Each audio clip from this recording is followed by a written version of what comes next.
Hey bookworms, today we will be reading pet stories. This is 7 stories combined into one, so let's get straight into it. The first one is Hide and Seek, second, The Mysterious Bubbles, third, The Surfing Tortoise, fourth, Bunny's Adventure, fifth, Puppy's New Friends, sixth, Dexter and Dash, and seventh, Monster Mouse. So I'm going to be reading 2 every day. No, I'll do 3 every day actually. I'm just going to do all of them.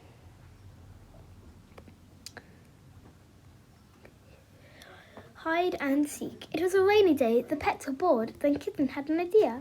Let's play hide and seek. She started to count. The others hurried away to hide. 10. Ready or not, here I come. The kitten crept quietly into the kitchen. She peeked in the basket and behind the chair. And in the big cupboard, but no one was there. Suddenly, the kitten spotted a tail wagging from under the tablecloth. She tiptoed quietly up to the table and pushed her head under the cloth. Found you, puppy! Then they looked in the corner. Then they looked in the living room and searched every corner. A 2! A feather landed on Kitten's nose. She looked up and spotted a parrot high on a shelf. There you are, parrot! There was just one more friend to find. Where could Hamster be? Puppy searched in the bathroom and Parrot looked in the closet under the stairs. And Kitten heard a little giggle. She raced over to the toy box and peeked inside. Hamster was snuggled between the fluffy teddy bears. What a clever hiding place, said Kitten, and all the pets decided to play hide and seek all afternoon. Story number 2. The Mysterious Bubbles. Gary the goldfish lived in a beautiful tank with lots of colourful fish. Together they would swim and swirl until one day they saw bubbles. But where were they coming from? Wondered Gary. Next time we see bubbles, we'll chase them, said Sally Seahorse. They waited patiently until pop, pop! They both rushed to catch the bubbles, but instead they were gone. We need a plan.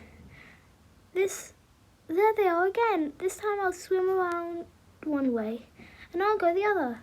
They swam in different directions with a spruce. Splash! Sally laughed as she bumped into Gary. Ouch! Then one more tiny bubble floated up. Finally, they saw they'd been coming from. Hello, Winnie. It was you blowing bubbles. Yes, I want to see how long it takes for them to pop. Gary and Sally joined in the game. They had lots of fun seeing who could blow the most bubbles. All the other fish swam over and to find out what was happening. The mystery of the secret bubbles was finally solved. Story 3. The Surfing Tortoise.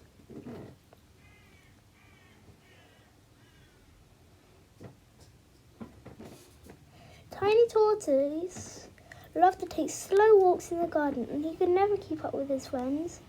You're even slower than Snail, said Dog. But Tiny Tortoise just kept on walking. One day, Tiny Tortoise noticed the biggest, shiniest leaf he'd ever seen. This looks like the perfect place to rest. He climbed on the leaf 1 foot at a time. Suddenly, Tiny Tortoise felt himself being lifted up by a huge gust of wind. He looked around in amazement as the leaf floated as high as a bird. Hello, Tortoise! All his friends below stared in surprise. Look, Tortoise is flying. No, he's surfing. As wind dropped, Tiny Tortoise zoomed to the ground. Well, Tortoise, you flew higher and faster than we could ever go. Tiny Tortoise gave a huge smile as his leaf flew away.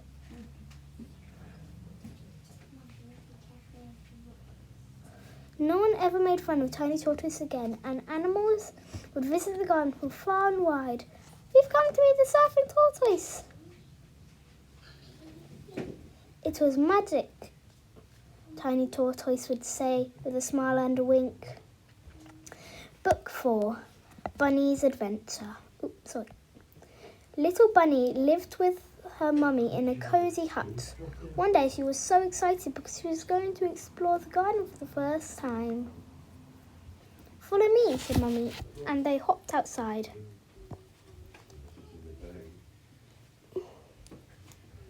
Bunny felt the soft green grass under her paws as she bounced along behind Mummy. There's something stripy behind that leaf, said Bunny, peering closer. Can you climb like me? Asked Caterpillar.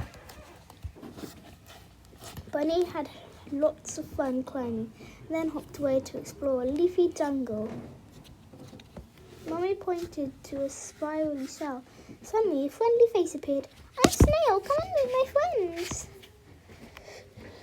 As she waved goodbye to Snail, Bunny heard a tweet tweet above her. She looked and saw a robin perched on a branch. Sing with me, chirped Robin, and Bunny happily squeaked along to the song. Dinner time! As Bunny bounced over, butterfly fluttered past in a whirl of colour.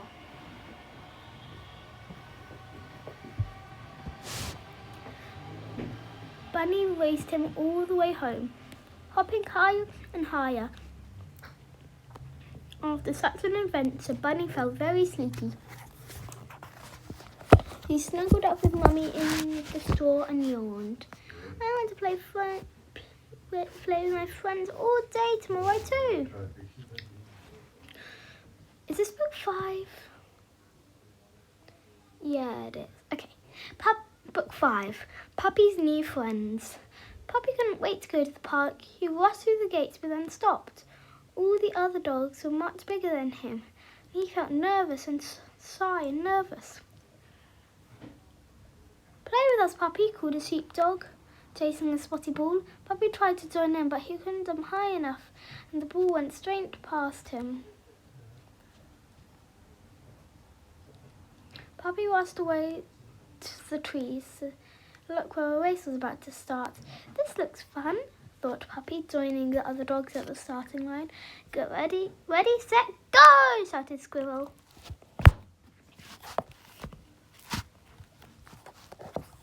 But Puppy wasn't fast enough, and soon he got left behind.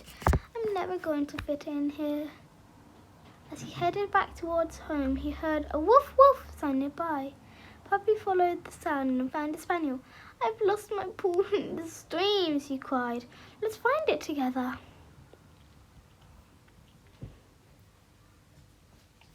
They searched, and at last Puppy spotted the ball.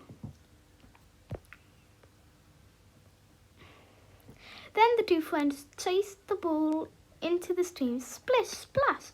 They had so much fun that the other dogs joined in too, and Puppy played with his new friends all day long. Book 6, Dexter Dash. Dexter the hamster loved to run. He ran around and around on his wheel all day, all night. You're just running in circles, said his friend Stan. Come play with us instead, said Sammy. But Dexter kept running. One day he noticed his friends having fun, playing chase in the lounge. Maybe it's time for a new adventure, thought Dexter. He scurried out of the cage and ran to the street outside. He ran past the bus stop. He ran past the toy stop. He ran past a very shocked Mrs. Green. Whee! This is great fun! Dexter ran past a dog. It's a very big dog. He ran past the dog. The passengers were surprised to see a hamster overtaking them. Vroom, vroom! It was a very big and noisy bus. I don't think this is the best place for me. Dexter! He missed home, but he couldn't remember the way. Then he heard a voice. Dexter! It was Stan calling from a window. He ran to the house as fast as he could.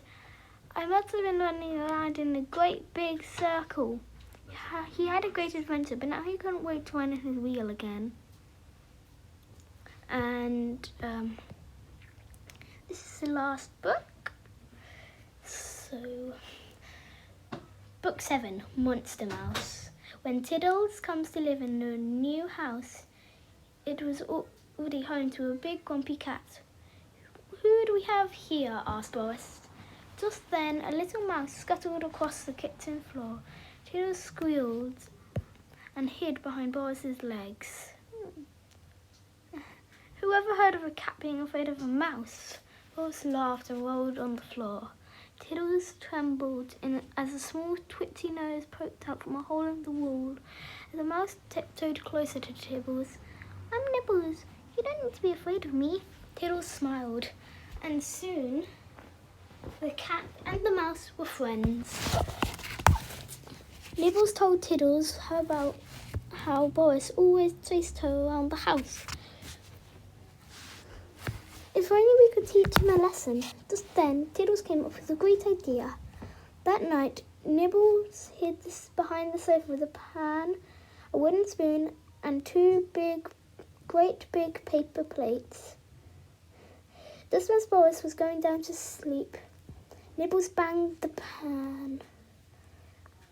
Boris jumped into the air, his fur standing on end. Then he looked up. Boris saw a pair of giant mouses peeking out from behind the sofa. Help! It's a monster mouse! Suddenly, Tiddles leaped to the rescue as Boris watched in amazement. Boris thought Tiddles was a hero. He'd never chase Nibbles again.